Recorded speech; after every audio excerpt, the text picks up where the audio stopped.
One of the most stressful part of a project is putting everything together, and you want to make sure it's square. And by the time the glue goes on, there's no turning back. So try some of these tips to reduce stress. Now you want to start with a dead flat surface, and that can be a floor or it can be a workbench. And the way to test it is to make a couple of winding sticks. And I just made these out of a couple of pieces of scrap. This one is a little bit taller than the smaller one here, and I put a piece of blue tape on it to make it easier to sight down that line. So I'll take a winding stick and set it at one end and then at the other, and all I have to do is sight over the front one and look at that blue tape in the back. And if I can see that that blue tape line is even across the front of this, I know my bench or my floor is nice and flat. If it's not, we can square that up with a piece of MDF, and I'll show you how to do that.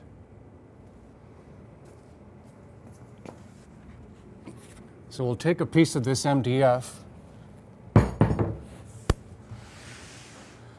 and set this on the bench. We can put our winding sticks back on here and take a quick check. And if I notice that the far outside edge has to be shimmed just a bit, I can do that by a couple of shims here underneath that edge until I see that I've made it perfect. So that's a way to do that. The same thing could be done on a floor with another piece of MDF too.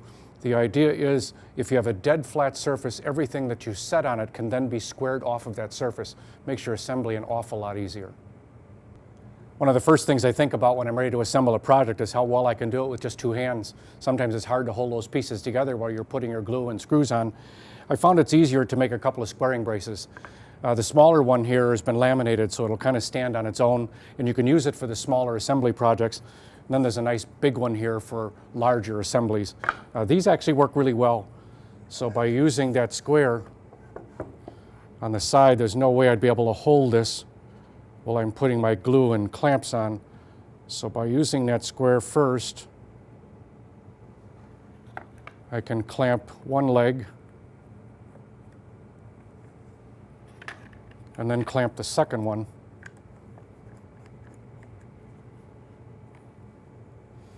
And by loosening and adjusting these small little clamps and moving that bracer in and out, I can hold this edge perfectly square while I check it with a square, and then make sure that my glue and screws go on there, and this I'll have a nice 90-degree corner when I'm done.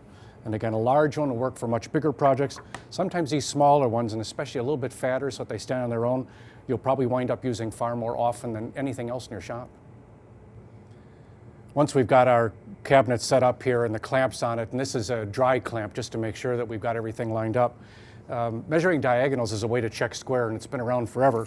The problem is in most cases what we're doing is trying to use some kind of a tape measure like this, or maybe even a folding rule. It makes it a little bit tough occasionally to make sure that you've got the exact opening between the two. If you match the diagonals and they're even, you know it's square. But in this one, there's just a lot of chances where as you place it, you're going to be off a little bit.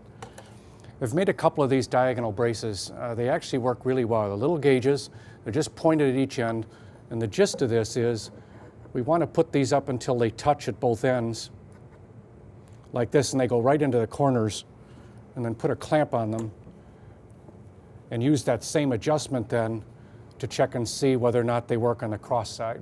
And in this one, you'll notice they fit here, but they don't fit on this end, which makes me believe then that there's something out of square. So a little bit more checking, and I find that if I tighten up the clamp at the top here, I can kind of pull this together. I should be able to get a closer alignment now of these two.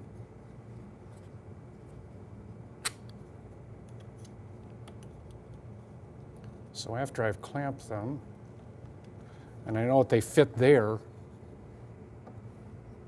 then I can see that they fit there too.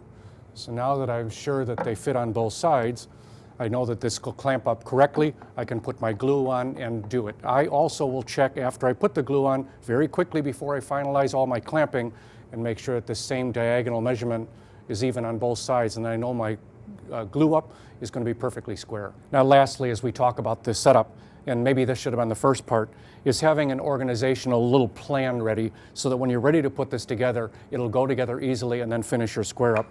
As you can see on this particular panel, This is one of a couple at the end of an end table, and they have a lot of different pieces to them.